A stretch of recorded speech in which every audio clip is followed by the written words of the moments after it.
Read the story. President Donald Trump said he will announce tariffs on automobile imports in the coming days, and indicated nations will receive breaks from next week's reciprocal tariffs. Trump's comments at the White House on Monday sowed further confusion about his plans for a sweeping tariff announcement scheduled for April 2nd. Read the story. The Trump administration is unlikely to implement a tariff on automotive imports on April 2nd, according to media reports over the weekend. Such a move would be a welcome development for automakers and suppliers that have warned of new levies straining the supply chain. Read the story. Ford Motor Company produced nearly 400,000 F-Series Super Duty pickups at 2 factories in the United States in 2024. Conversely, every engine came from Canada or Mexico.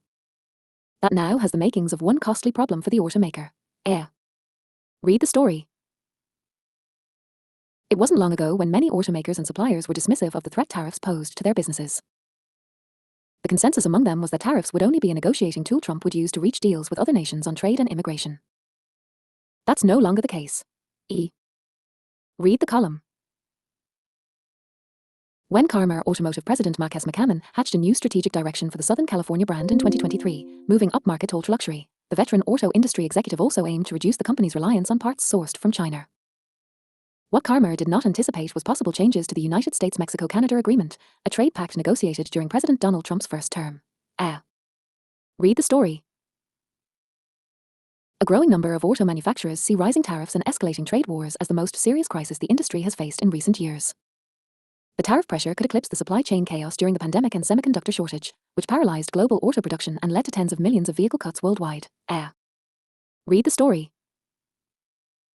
Mexican President Claudia Sheinbaum has maintained a cordial tone with Donald Trump despite the U.S. president's threats to sink the Mexican auto industry and the broader economy with a 25% tariff. Read the story. The trade war ignited by Trump is poised to hike assembly costs for automakers in North America, raising prices for new vehicles in Canada and sending buyers flocking to the relative safety of the used car market. Read the story. Nissan told dealers it has cranked up production in Mexico ahead of a potential 25% tariff on vehicles imported to the U.S. If Trump keeps the tariffs for an extended period, Nissan might have to pass on some of the cost to customers. Read the story. Japan's auto industry is bracing for potentially a significant production cutbacks at home if U.S. tariffs on auto shipments go ahead in 2 weeks, as automakers including Toyota, Honda, and Nissan scramble to limit damage to the domestic export engine and supply chain. Read the story. Ford is stockpiling parts that comply with the U.S. Mexico-Canada Agreement, reassessing cross-border operations and telling suppliers to keep shipping under existing contract terms as it weighs the impact of tariffs. Read the story. The Canadian government says it will impose 25% tariffs on U.S. goods with $21 billion in retaliation for the 25% tariffs on steel and aluminum the Trump administration imposed March 12th. Read the story. Automakers and suppliers are bracing for impact as tariffs proposed by Trump threaten to destabilize the supply chain. But the industry has become accustomed to such turbulence. The coronavirus pandemic, the microchip shortage and the transition to electric vehicles forced automakers to reshape parts networks during the past few years. Read the story. Trump said he was re-evaluating plans to double steel and aluminum tariffs on Canada to 50% after Ontario announced it would suspend a 25% surcharge on electricity sent to the US. Read the story. All US steel and aluminum imports will be subject to at least a 25% tariff beginning March 12th, as the auto industry braces for a host of other duties to go into effect April 2nd. Read the story. President Donald Trump doubled his planned tariff on all steel and aluminum products coming into the United States from Canada, bringing the total to 50%, in response to the province of Ontario placing a 25% tariff on electricity coming into the US. Read the story. Canada will keep in place its retaliatory tariffs against US-made products as long as President Donald Trump persists with a trade war, said Mark Carney, the Canadian Prime Minister-designate. The Canadian government is rightly retaliating with our own tariffs, Carney said at his victory speech March 9th, according to Bloomberg. My government will keep our tariffs on until the Americans show us respect and make credible, reliable commitments to free and fair trade. Read the story. President Donald Trump's plan for significant tariffs on vehicles produced in Canada and Mexico would probably be a mixed bag for the auto loans and leases tied to a significant proportion of dealership profits. Read the story. President Donald Trump said tariffs on Mexico and Canada could go higher than 25% rate imposed earlier this week, injecting further uncertainty into trade policies that have rattled markets and left businesses on edge. Read the story. President Donald Trump will exempt Mexican and Canadian goods covered by the North American trade agreement known as USMCA from his 25% tariffs, offering major reprieves to the US two largest trading partners. Read the story. Commerce Secretary Howard Lutnick on March 6 said the one-month reprieve on hefty tariffs on goods imported from Mexico and Canada that has been granted to automotive products is likely to be extended to all products that comply with the USMCA. Read the story. UAW President Shawn Fain spent much of 2024 deriding President Donald Trump as a scab who would be a complete disaster for the working class, while Trump blamed Fain for the union's woes and called for his firing. But Fain is among the few high-profile figures in the auto industry to publicly support Trump's 25% tariffs on imports from Mexico and Canada that analysts have said could wipe out a Detroit 3 profits, crimp production, and add thousands of dollars to the price of a new vehicle. Read the story. Mexico has played a crucial production role for Volkswagen Group in North America, especially for its namesake and Audi brands in the US market. Read the story. Auto supplier Linamar Corp. isn't contemplating shuttering plants in Canada or Mexico and shifting production to the US, despite the tariffs. Read the story. The Trump administration's goal to lure manufacturers to the US to avoid hefty tariffs could backfire with some automotive suppliers. A third of US suppliers said they would move production outside the US if 25% tariffs on Canada and Mexico persisted for 6 months, according to a February survey by Member Original Equipment Suppliers, which represents US parts makers. Read the story. The auto industry is embracing relief from tariffs on imports from Canada and Mexico that could overturn the North American supply chain. But the reprieve is only temporary. Read the story. For automotive retailers, Trump's 25% tariffs on imports from Canada and Mexico could be cause for whiplash. Read the story. Stellantis said it shares Trump's goal of building more cars in the US, as it thanked him for granting a 1-month exemption from tariffs on Canada and Mexico. Read the story.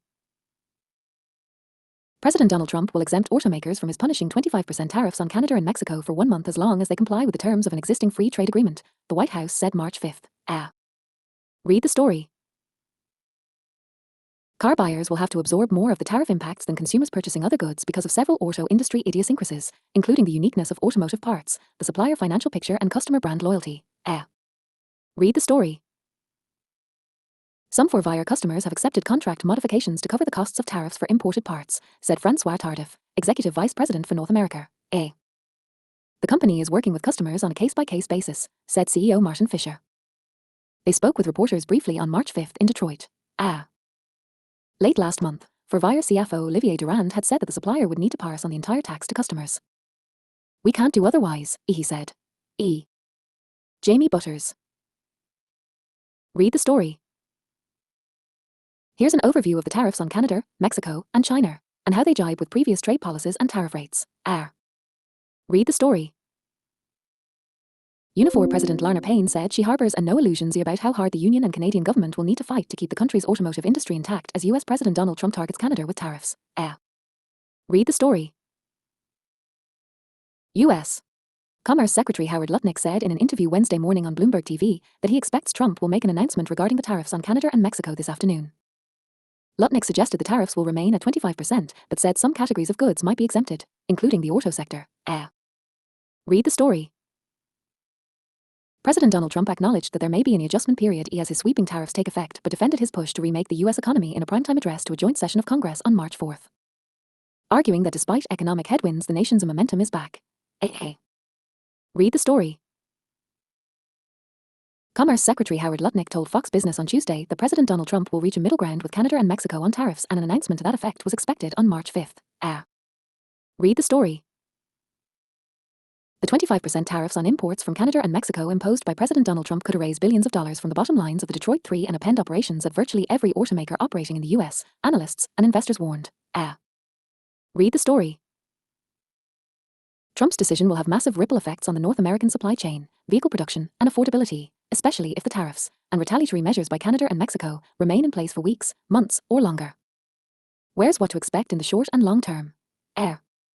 Read the story. Auto industry stocks took a beating March 4 as Trump moved forward with 25% tariffs on Mexican and Canadian goods, including vehicles and parts. The Dow Jones Industrial Average closed down 670.25 points, or 1.44%, on top of a decline of more than 600 points on March 3. Read the story. Canada imposed immediate reciprocal tariffs on $30 billion Canadian of US imports into the country. The response will expand to cover $155 billion in American goods if the US tariffs remain in place for 3 weeks. Prime Minister Justin Trudeau said he is consulting with provincial and territorial governments on a non-tariff measures if the United States does not change course. Read the story. The UAW, which represents 400,000 workers in the US, Canada, and Puerto Rico, praised the tariffs on imports, calling them a tool for undoing injustice of anti-worker trade deals. We are glad to see an American president take aggressive action on ending the free trade disaster that has dropped like a bomb on the working class, the UAW said in a statement March 4th. The UAW wants corporations to recommit to the working class, the statement said. The group is negotiating with the Trump administration to end free trade. We want to see serious action that will incentivize companies to change their behavior, reinvest in America, and stop cheating the American worker, the American consumer, and the American taxpayer, the statement said. The UAW's support of the tariffs echoes its skepticism of the North American Free Trade Agreement and U.S. Mexico-Canada Agreement. In September, the UAW called the agreements a betrayal that led to a corporate greed, with American workers ultimately paying the price. The UAW endorsed former Vice President Kamala Harris ahead of the November presidential election. Hannah Lutz. Prime Minister Justin Trudeau said Canada will not back down from a fight after US tariffs of 25% on Canadian goods and 10% on Canadian energy went into effect early March 4th. Ottawa imposed immediate reciprocal tariffs on $30 billion Canadian of US imports into Canada. The response will expand to cover $155 billion in American goods if the US tariffs remain in place for 3 weeks. Canadians are reasonable, and we are polite, but we will not back down from a fight. Not when our country and the well-being of everyone in it is at stake, Trudeau told reporters March 4th. The threat of tariffs has hung over Canada's economy for months, he said, with orders for Canadian products drying up and planned expansions at local companies put on hold amid the uncertainty. Now that Trump has moved forward with tariffs, we're going to see the real impact of a trade war between our two countries, and that impact will be to hurt American families. David Kennedy. Tariffs on imports from Canada and Mexico will be worth the pain it causes the auto industry because it can help curb the flow of undocumented migrants and illegal drugs to the US, said Republican Sen. Bernie Moreno, a former auto dealer. Read the story. Open the map. Stellantis and Volkswagen are the European automakers most highly exposed to the new tariffs on vehicles imported from Mexico and Canada, according to Bloomberg Intelligence, which says the levies could wipe out a total of €5.88 billion, $6.2 billion, of European automakers' earnings this year. Read the story. Hear how automakers and suppliers are preparing as best they can for tariffs that took effect at 12:01 a.m. March 4th. Listen to the podcast. Here is a look at why tariffs are being implemented, what they could mean for the North American auto industry, how Canada and Mexico could respond, and more. Read the breakdown. US tariffs on goods from Canada and Mexico went into effect March 4th, forcing automakers and suppliers to brace for higher costs and significant disruptions to vehicle and parts production in the highly integrated North American supply chain. Read the story. Title: A Daily 5 report for April 7th. Product planning amid tariff chaos? Good luck with that. Content. Welcome to the Daily 5 report for Monday, April 7th. One of the most brilliant automotive analyst presentations each year is the Bank of America Car Wars a Forecast. John Murphy, a senior auto analyst at Bank of America Merrill Lynch, will have his hands full this year.